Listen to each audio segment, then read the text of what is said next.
Traditionally, they only come out at night and can only enter if you let them in. The topic of the day, vampire horror.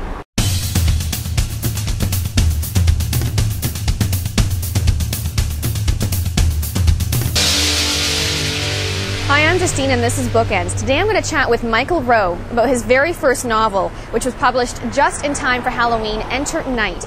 Now this is a classic vampire story. By that I mean the vampires don't glitter and they're not obsessed over by thousands of teenage girls. Rowe brings the vampire story back to the Bram Stoker days. And today we're back at Bakka Phoenix Books, but their new location. Let's go on in.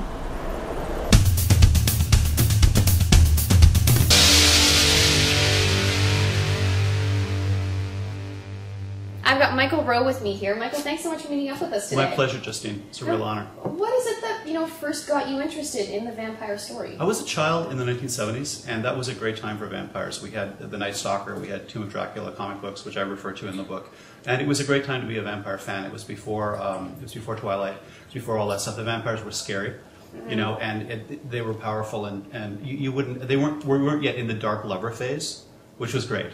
Because it's scary vampire stuff. Salem's Lot, fantastic, that kind of stuff. What is it that draws you?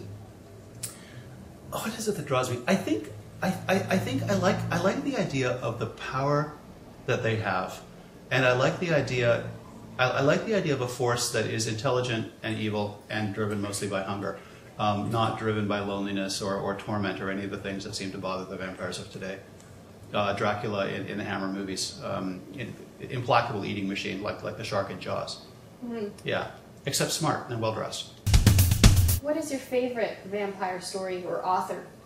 I have to tell you, probably I'm a huge Salem's Lot fan. I really am. So Stephen King. Yeah, Stephen King. But I mean, to be honest, I read Dracula when I was 9 or 10, and I loved it. I dove right into it, and I hadn't seen any of the movies yet, so the first images are all in my head. And they've stayed in my head for all these years, so that's a pretty powerful book.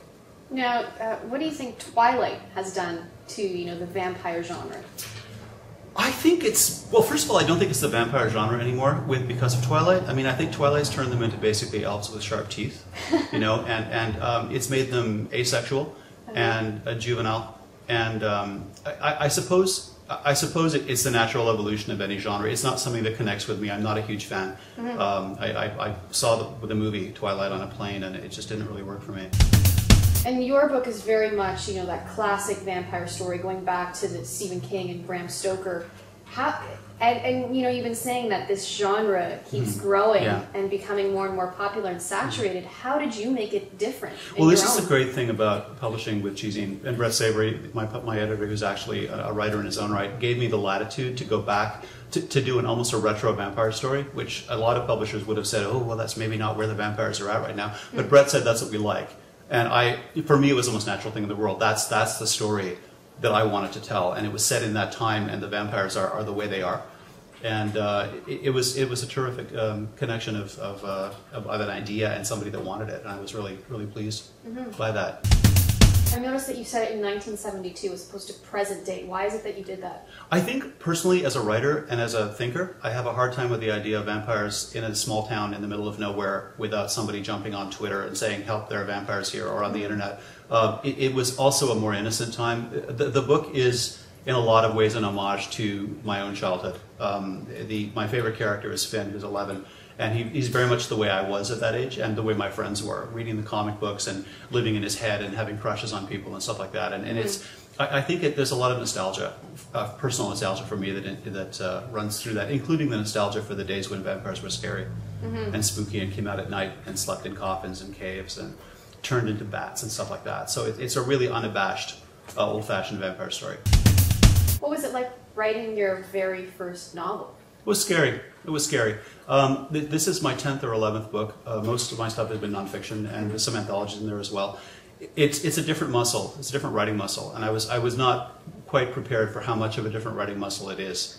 When you're a nonfiction writer, you envy fiction writers because they don't have to worry about facts or fact checking or anything like that. And then when you become a fiction writer, you suddenly realize that you're responsible for all the facts. You have to make up the world as you go along. So between that and the journalist's impulse to fact check everything, at some point I finally had to say, look, it's made up, it's not real. Right. You don't have to, everything doesn't have to actually add up perfectly. And that was hard. It was hard for me, yeah, it was really hard. I had a tremendous, like I said, Brett was a tremendous editor and very patient. And I think it worked. I mean, I had a good time. I had a great time. I'm happy with the book, and that's pretty good. Now, you've said once that you used to write in a diary or journal every day. Yes. You stopped at some point. Yes. But, reading back to those entries helps you write. Did you do that a lot with this book? I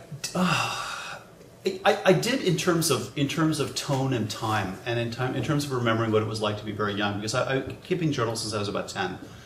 So I can actually go back to that time a little bit. But a lot of it had to do with rereading the comic books and rereading almost every book from that time, every vampire book from that time, watching a bunch of movies. I went to eBay and I got some perfumes that my mother had around the house, and I found vintage bottles and kept them around to evoke the scent memory. Really? Yeah, That helped? Yeah, my parents smoked Du Maurier cigarettes, so I bought a pack of Du Mauriers and kept them on my desk. I didn't like them because I don't smoke, but you smell the box of cigarettes and it triggers a scent memory. And all that helps you get in the mood. And the music. Right. Which was tremendous help. What kind of music? A lot of stuff that was around in '72. A lot of Bread and 3 Dog Night and stuff like that. Looking back at some of your other books, the ones that you've edited and whatnot, the vampire is a big theme. Yeah. Another big theme that for you is being gay and talking about the difficulty of coming out, which is a theme in this book. Yeah. How was it difficult for you as well in the 80s? Interestingly enough, I came out when I was 19, and it wasn't difficult. Coming out was not difficult. My adolescence was very difficult. There was a lot of attention with my peers around that. It was a very different time. But this goes back even further. In the 1970s, it was almost impossible. Part of the book, one of the characters, Jeremy, is gay, and he was sent by his mother to a rehabilitation facility. Excuse me, in Northern Ontario, and frankly, going back and doing that research was chilling, because what happened to him in the book actually happened. A lot of that came from actual transcripts. Wow. And that was pretty awful. I mean, you're being shot through with drugs and given shocks and everything, and that so in essence there was a distance and a remove, because it was not my experience. And I'm glad it wasn't my experience. It was a pretty horrible time. Those guys who came out at that time were just incredibly brave. Things have changed a lot. Yeah. If they can avoid being bitten by vampires and winding up, in a cave somewhere in Northern Ontario, all the better. You write about vampires a lot. You write about, being gay and coming out a lot. Do you think, is there for you any kind of a link between those two? I've thought about that. I think probably not. I really have analyzed that. I think the link, I wrote an essay once about gay men and imagination and why Halloween is such an important season for us. I think part of it has to do with the ability that you learn at a very early age to separate from your world. If your world is too painful, you learn to go away. And that, I think, helps in a lot of cases with imagination. And if you're a horror fan, it's easier to make the leap even to that, because not because the horrors are really happening to you in real life, but because you're already slightly above, you're hovering over your environment. You're not really part of it. So the next jumping to a creative place or an imaginative place is pretty straightforward, pretty easy. Michael, thank you so much. Thank you, Justine. Appreciate it.